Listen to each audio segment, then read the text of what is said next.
اس کا ہم آغاز کرتے ہیں۔ اس سورہ مائدہ یہ بھی مدنی دور کی صورت ہے، اس کے 16 رکوعات ہیں، 120 آیات ہیں۔ ترتیب کے لحاظ سے تو یہ سورہ نساء کے بالکل بعد والی صورت ہے، لیکن اس کے زمانہ نزول میں تھوڑا کوئی 2 یا 3 سال کا فرق ہے۔ اس صلح حدیبیہ کے فوراً بعد اللہ کے رسول صلی اللہ علیہ وسلم کے اوپر نازل ہوئی، اور اس میں بنیادی طور پر امت مسلمہ سے خطاب ہے۔ جیسا کہ سورہ نساء کے اندر امت مسلمہ سے بھی خطاب تھا، آئلی قوانین بھی تھے، تعزیری قوانین بھی تھے، اور جو ہے وہ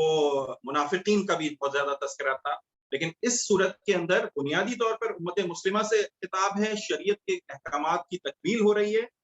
اور ساتھ ساتھ اہل کتاب سے بھی اور ضمنی طور پر منافقوں کو بھی ایڈریس کیا گیا۔ اعوذ باللہ من الشیطان الرجیم، بسم اللہ الرحمن الرحیم۔ یا ایھا الذین آمنوا اوفوا بالعقود احلت لکم بہیمۃ الانعام الا ما یتلی علیکم غیر محل الصید وانتم حرم ان اللہ یحکم ما یرید۔ آیت کے آغاز میں ہی مسلمانوں کو اس بات کی تلقین کی جا رہی ہے کہ اپنے عقد پورے کرو، اپنے معاہدے پورے کرو، عہد و پیمان کا پاس رکھو۔ یہ بنیادی چیز ہے جو اسلام ایک مسلمان کے اندر پیدا کرنا چاہتا ہے، یہ اس کی تربیت کا بنیادی حصہ ہے کہ اگر تم وعدے کرو تو اس کو پورا کرو، تم کوئی معاہدے کرو تو اس کا پاس رکھو۔ یہ وہ معاملات ہیں کہ جس کو اسلام ایک بندہ مومن کے اندر بدرجہ عدم دیکھنا چاہتا ہے۔ پھر اس کے بعد اللہ رب العزت ارشاد فرما رہے ہیں کہ احرام کی حالت میں شکار نہ کرو، اور شاعر اللہ کی بے حرمتی نہ کرو، اللہ کی نشانیوں کی بے حرمتی نہ کرو۔ یہ نہ کرو کہ حرام مہینوں کو حلال کر لو اور حرام حلال مہینوں کو اس کے بعد جو ہے اس کے بدلے میں حرام کر لو۔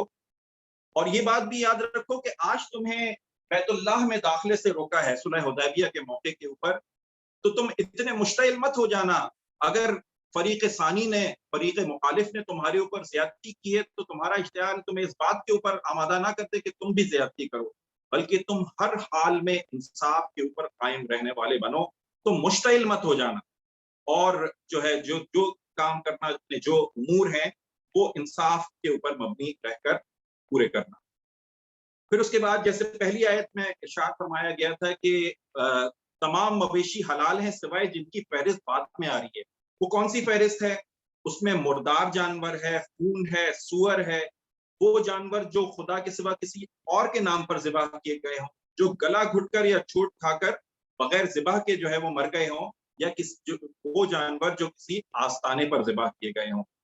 لیکن اس کے ساتھ یہ بات بھی ہدایت کرتی گئی ہے کہ کبھی ایسا ہو جائے کہ تمہارا معاملہ جان بچانے کا ہو، تمہیں کوئی حلال چیز نہ مل رہی ہو، تو پھر اس حد تک کھا سکتے ہو کہ تم اپنی جان بچا لو، مزے لینے کے لیے نہیں، گناہ کی رغبت کے لیے نہیں، بلکہ صرف اس بنیاد کے اوپر کہ اپنی جان بچا لو، تو اتنا تمہیں جو ہے وہ اجازت۔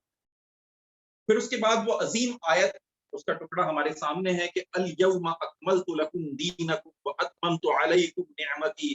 وردیت لکم الاسلام دینا، کہ آج کے دن اللہ تعالیٰ نے تمہارا دین تمہارے اوپر مکمل کر دیا اور تمہارے اوپر وہ نعمت تمام کر دی، اور دین اسلام کو تمہارے لیے دل پسند بنا دیا۔ حضرت عمر فاروق رضی اللہ تعالیٰ عنہ امیر المومنین تھے، تو یہودیوں کا ایک بڑا عالم اللہ کے رسول صلی اللہ حضرت عمر رضی اللہ تعالیٰ عنہ کے پاس آیا اور ان سے کہا کہ آپ کے قرآن کے اندر ایک آیت ایسی ہے کہ اگر وہ ہمارے اوپر نازل ہوئی ہوتی تو اس دن جس دن وہ نازل ہوتی ہم اس کو عید کا دن قرار دیتے۔ حضرت عمر نے استفسار کیا کون سی آیت؟ تو اسی آیت کا حوالہ دیا اس نے، الیوم اکملت لکم دینکم۔ حضرت عمر نے کہا کہ مجھے اچھی طرح یاد ہے کہ یہ یوم عرفہ کو نازل ہوئی، جمعے کا روز تھا، اور گویا کہ اس کا اگلا روز تو ہمارا ویسے ہی عید کا روز ہوتا ہے، اور اس آیت کو اس عظیم خطبہ حجۃ الوداع سے بھی نسبت ہے کہ جو انسانی تاریخ کے اندر ہیومن رائٹس کے لیے سب سے بڑا کوڈ ہے۔ کوئی کوڈ آف کنڈکٹ اگر ہیومن رائٹس کے لیے ہو، کوئی چارٹر ہو، تو یہ خطبہ حجۃ الوداع ہے۔ آج کی دنیا اقوام متحدہ کوئی 1945 میں آ کر یہ ہیومن رائٹس جو ہے کا چارٹر بنا رہی ہے، اور وہ بھی ادھورا یا آدھا پورا ہے، اور اس پر بھی عمل کتنا ہوتا ہے وہ ہم جانتے ہیں، لیکن اگر اسلام نے